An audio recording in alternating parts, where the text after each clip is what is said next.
Hello everyone, welcome back to my channel. Today we're going to be looking at a great new witchy book that I picked up recently, and it is literally called City Witchery by Lisa Marie Basile. Now, I am definitely a city witch. I live in the city of Los Angeles. I don't always get access to the country or the mountains or the desert, and although I'm not that far from the beach, I do not go as much as I should. So I was very excited to find a book that appealed to the city witch. And there are many, many city witches. Cities are filled with them, all of them. Whether they admit it or not, they are definitely there. The writer, Lisa, I really love her writing style and how she starts. It's like you're getting together with a friend at a coffee house in Soho. You sit down and you're just talking with her, and she writes from a place of intimacy. You get to know who she is through her writing. There's many, many great things about this book. Number one, I love the size. I love how the book is constructed. I love the art. I love how it's thick but not too thick. This is a great book to throw in your suitcase when you are traveling, and we're going to get more to that in a moment. What I also love about this book is she mentions all kinds of people. She mentions LGBTQIA+.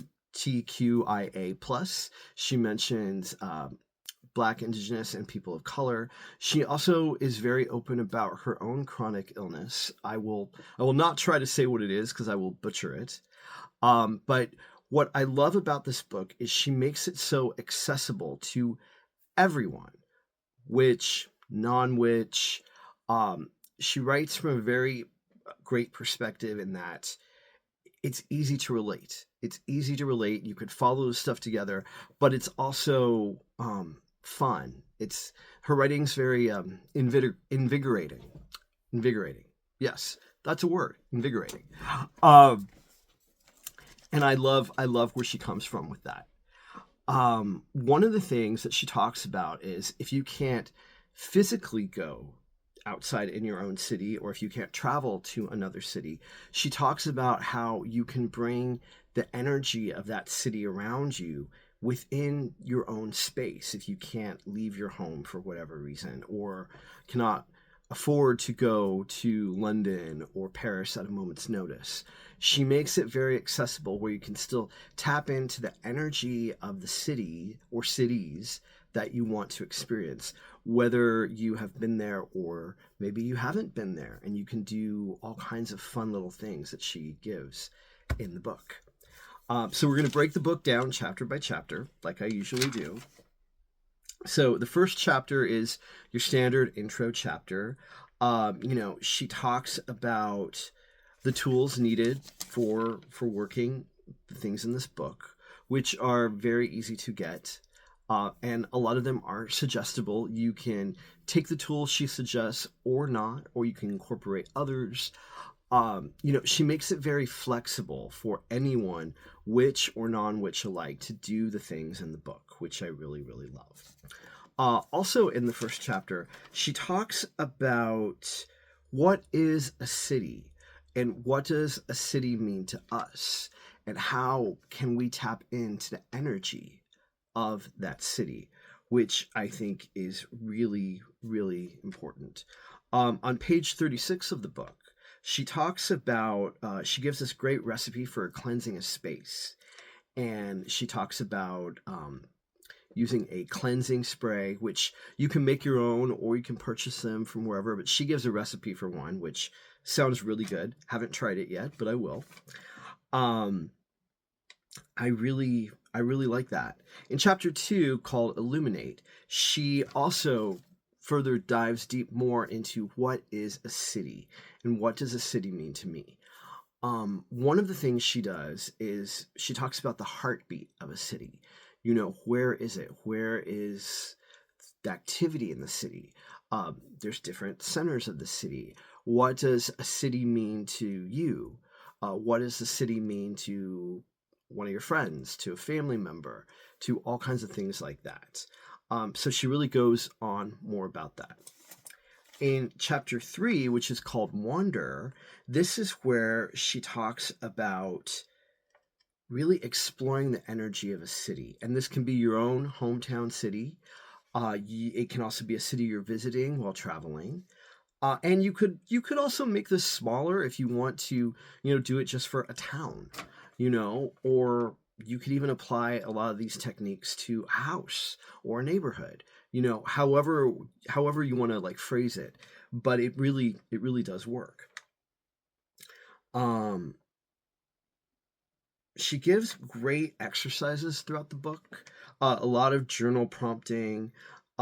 She talks about creating your sacred space where you are, be it in your full time residence or when you're traveling. How can you make the space more intimate, and more sacred to you, blending the mundane with the magical? Chapter 4 is called Connect, and really like exploring more of the heartbeat of the city.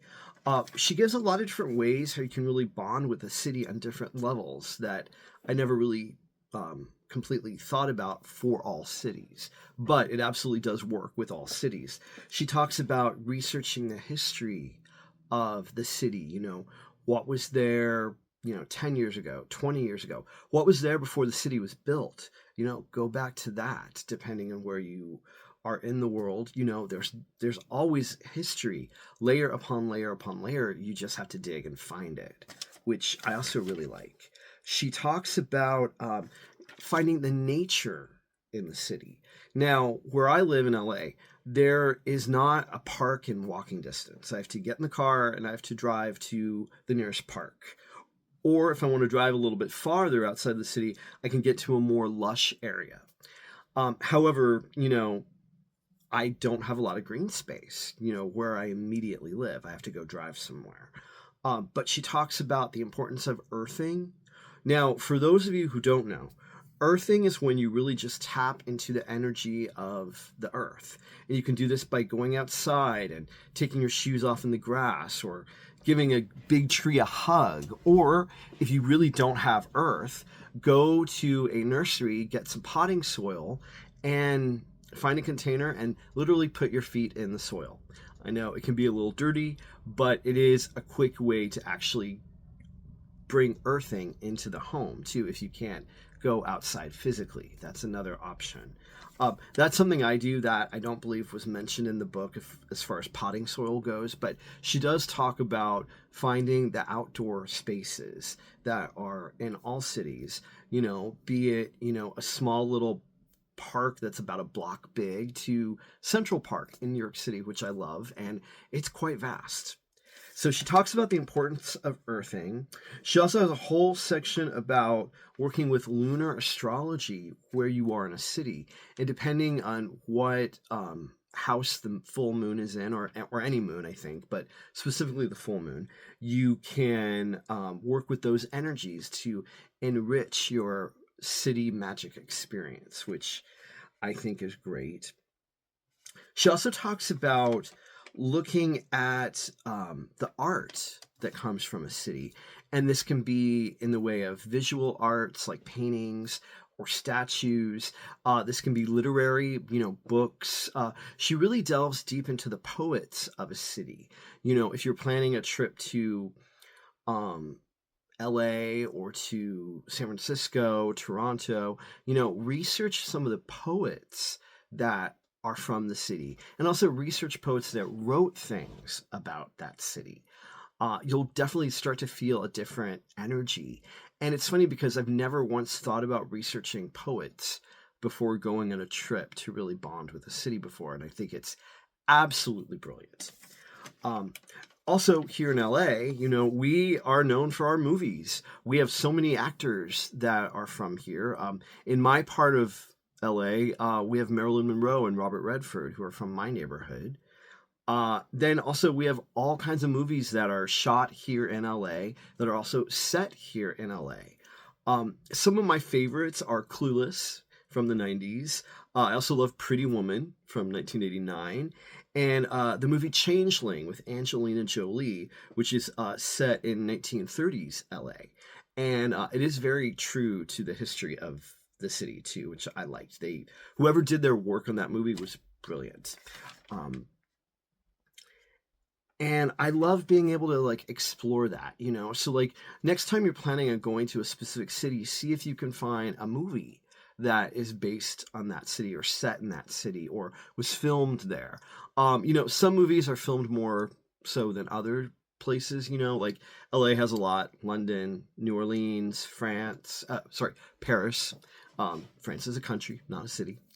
Um, yeah, so like maybe play with the idea of watching a movie that was either filmed in the city you're visiting or was set there, which I love that because it's another further way to really deepen the bond of the art of the city that you want to see, you know, be it if it's your own or somewhere else. So, chapter 5 is called Conjure. And she talks more about creating sacred spaces here, be it at home and when you're traveling abroad. Um, this chapter is loaded with tips.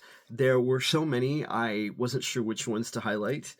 But she mentions, you know, creating sacred art, writing a poem about the city you're in, journaling, crystals, you know, making altars both for the home and travel altars, which I think is a great idea. Also, bathroom magic and kitchen magic. How can you make those places a little more, you know, at ease, which I love, and more magical? Um, Oh, she talks about this was another thing I really loved. She talks about create like making ancestral foods or enjoying a food that is native to the city that you're in. So, as I said, I live in LA and we are known for inventing the French dip sandwich. It was not invented in France. It is a native Angelino thing. However, there's been a lot of debate as to which restaurant came about with it. Was it Cole's, which is in downtown LA, or was it Philippe's, which is in Chinatown? Both make a really good French dip. I don't know which one invented it. They've both been around since like 1904, 1905. They both make a really good sandwich. I'm a little more partial to Cole's because I love the atmosphere of the restaurant and they have a great bar. But they both make amazing food. I like them both. So I don't know who invented the French dip sandwich officially. I'm leaning towards Cole's, but I could be wrong on that. So Philippe, if you invented it, great.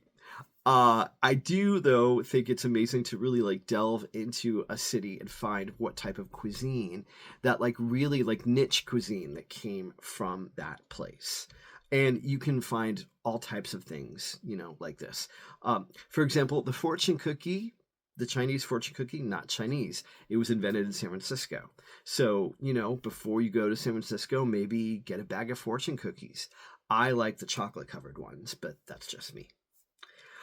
So then in chapter 6, it's called Enchant. And Lisa here, she talks about liminal spaces, you know, working with the natural energies of the city, such as ley lines or working with monuments that are there, such as Stonehenge, or, you know, the Eiffel Tower would be one, the Statue of Liberty would be one, the Golden Gate Bridge, you know, working with these things and drawing upon the magic from that, which I think is phenomenal.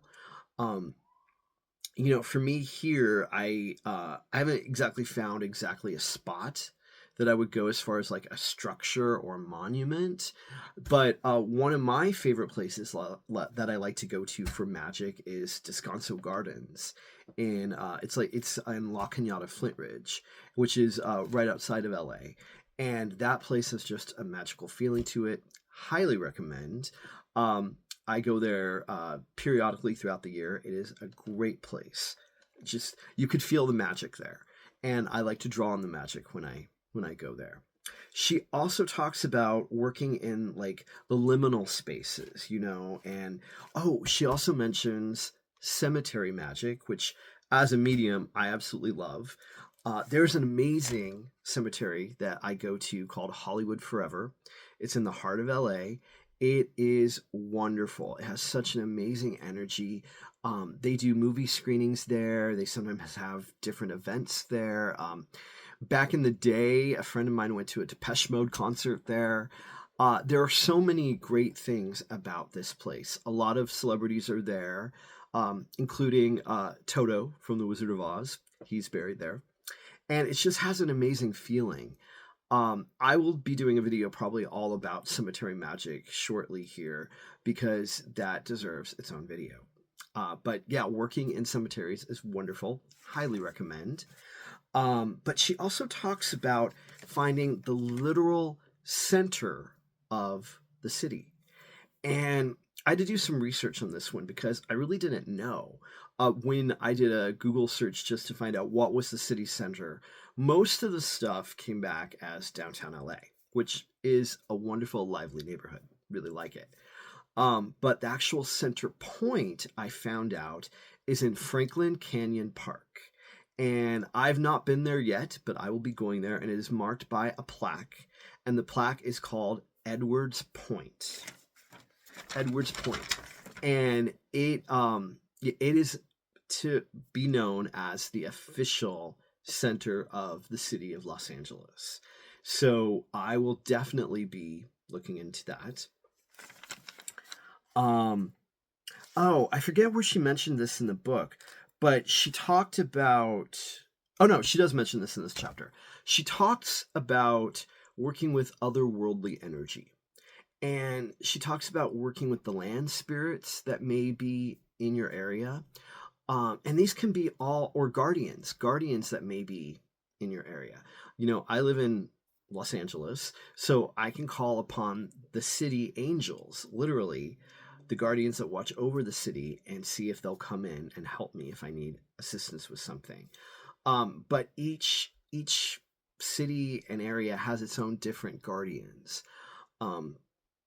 And these can be rooted in history, they can be rooted in mythology, they can be rooted in all kinds of different things, but really working with the otherworldly energy that has a direct connection to your energy, to the city. You can also work with, find out who your street is named after. You could tap into working with that individual because they have a direct tie and connection to your city.